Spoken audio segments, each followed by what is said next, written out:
Hi everybody, Scott Pritchard here in Montreal for the CSE. I have the good fortune of having Louis Doyle with me today.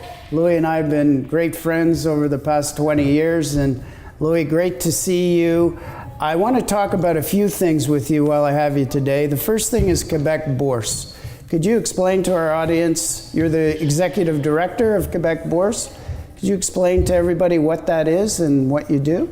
Sure. First of all, thank you for having me in this little chat with you. Before tackling Québec Bourse as it is, maybe just a little bit of background.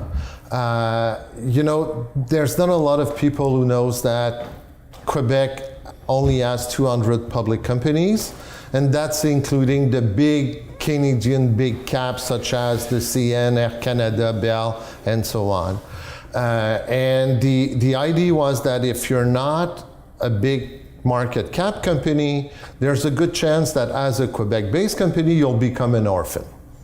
So, you know me, I worked all my life for the stock exchanges, and so when I left the exchange, I thought that if we were able to regroup under the same umbrella, all the key stakeholder that operates in the equity market, maybe we have a better chance to make those smaller cap and SMEs company voice better heard here. So can you maybe give people your idea of why Quebec has lagged in the public markets? Where does that come from? I'll try to be brief, but that's a long story. It is, It almost have to go back to the days of the Montreal Stock Exchange. Mm-hmm. What we have seen happening in Quebec with the realignment of the Canadian Stock Exchange and with the consolidation of the investment banking business is that we saw all these smaller boutiques disappeared one after the other. So that when you look at the Quebec that was market, around 2000? Something like that. After the dot-com bust? Exactly. So if you look at the Quebec market today, it is 92% controlled by the banks. Right. With their own philosophy, their own business plan. Right. And while the smaller... Those small cap companies. Exactly. And while those smaller boutiques were being bought or by the banks, we saw the emergence of a huge venture cap and private equity business. Mm-hmm.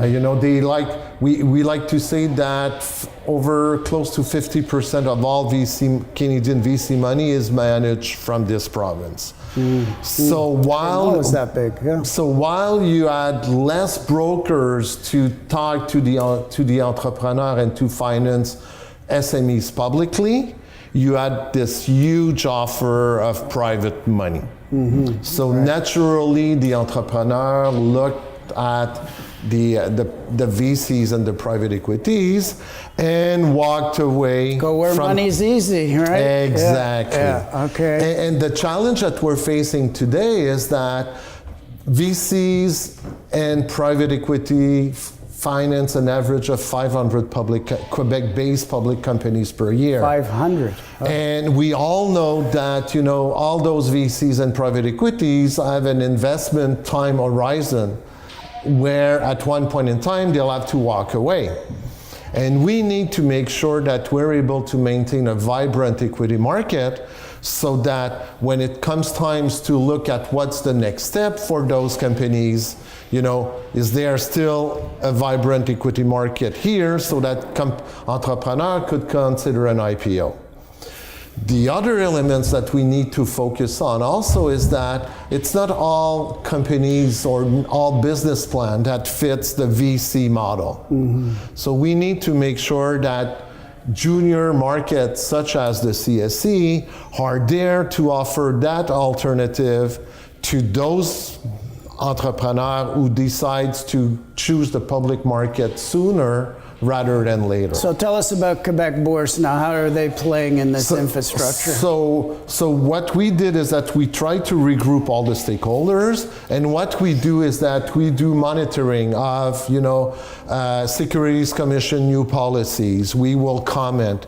We will try to lobby for a better balance, less burden of compliance. We're also talking to the provincial government, trying to convince them that they need to do something to ensure that we're able to maintain a vibrant equity market.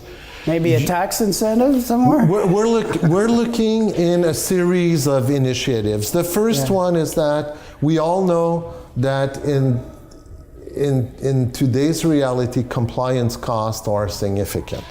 There's pressure across the country for a reduction of the regulatory burden, but we know that those things cannot happen just rapidly. Mm-hmm. So what we have suggested the provincial government is to introduce a refundable tax credit to help companies cover a portion of their go public costs. Right. We think that with that kind of initiatives, this may help bringing the public market more competitive with the private equity money. So we think that if we're creating a better environment for companies, then the next step is to look at what can we do to bring back investors. And you're almost my age, you remember. We're young men, Louis. You remember, like me, the old QSSP program where the government was inviting. We have to say that was successful for Quebec, don't we?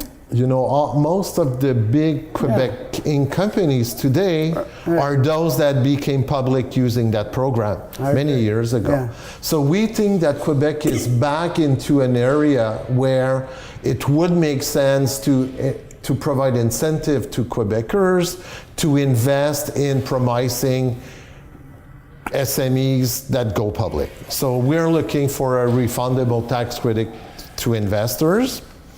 And we're also saying that if you're able to make the environment more competitive versus the private equity market, if you're able to bring back retail investor into the SME market, then we have a third program that aims at trying to facilitate the hiring of financial analysts by brokers in the province to try to cover Quebec SMEs. So Louis, let's talk also about Quebec and cannabis. You and I know the public markets well here, and that is an area that Quebec has lagged for sure. We have very few public companies in the cannabis space, and we actually don't have that many LPs.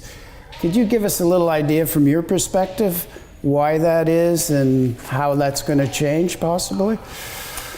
I think what we have noticed in the cannabis space is the repetition of history.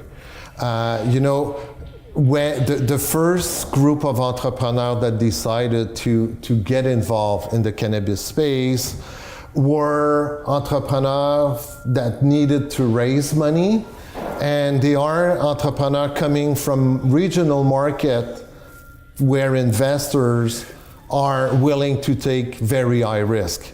Because you will remember that your first listing on the CSE were companies raising money in the hope or with the intention of securing an LP, a license. Mm-hmm. So you need the proper pool of speculative investors to be the first one to jump into those new innovations. And needless to say, Quebecers are much more adverse to risk. Why is that?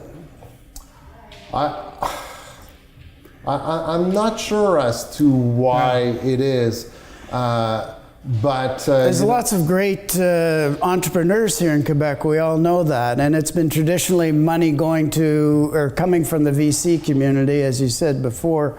Is that the reason? There's been no money coming from VCs, obviously, for cannabis. So is that another reason why they've lagged behind so much?